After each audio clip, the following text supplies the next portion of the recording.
Assalamualaikum warahmatullahi wabarakatuh. Halo teman-teman semuanya. Perkenalkan, nama saya Nadia Cindy Fatika Sari dari kelas A225 NPM 25144600069. Dan kali ini saya akan menjelaskan atau menjawab tugas individu mata kuliah Psikologi Pendidikan. Dan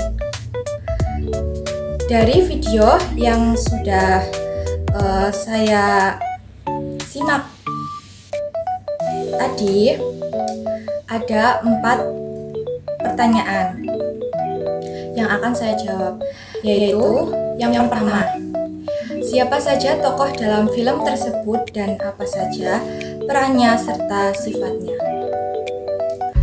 Yang pertama itu Ihsan Awasti, yaitu anak kelas 3 SD yang sangat kreatif dan pintar menggambar. Sifatnya itu ceria, imajinatif, tetapi sering dianggap nakal atau malas dikarenakan kesulitan membaca dan menulis. Dan yang kedua itu Ramsankarnikum, yaitu guru yang sangat baik, sabar, dan penuh perhatian. Dia satu-satunya orang yang benar-benar melihat kelebihan Ihsan. Sifatnya yang lembut, peduli, kreatif, dan penyayang. Dan yang ketiga itu ayah Ihsan, yaitu sifatnya itu tegas, ambisius, dan keras terhadap pendidikan.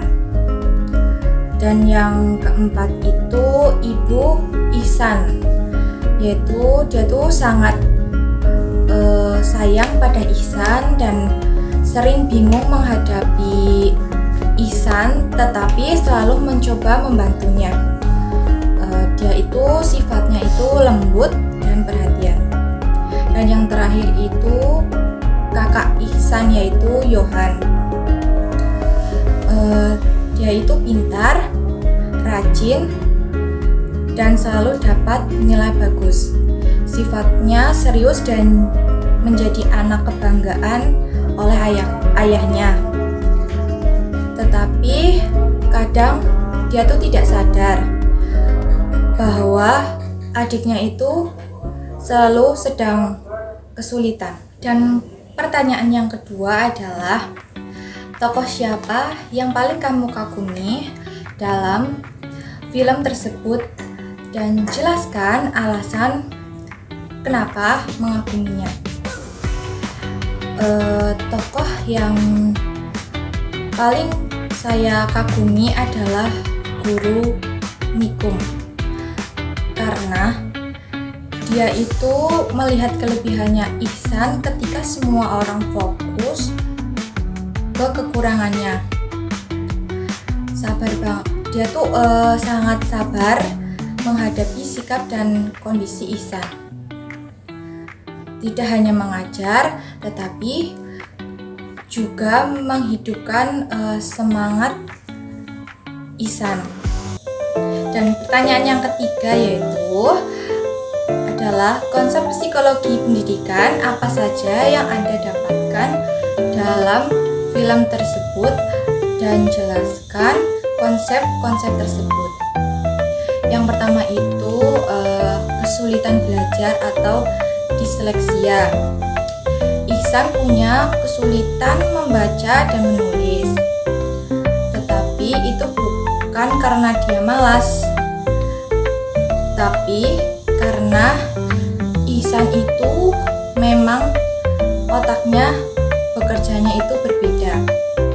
Dan yang kedua itu pembelajaran yang berpusat pada anak. Nikum mengajar dengan cara yang sesuai kebutuhan Ihsan, karena setiap anak itu unik dan cara belajarnya itu berbeda-beda. Dan yang ketiga itu motivasi dan kepercayaan diri.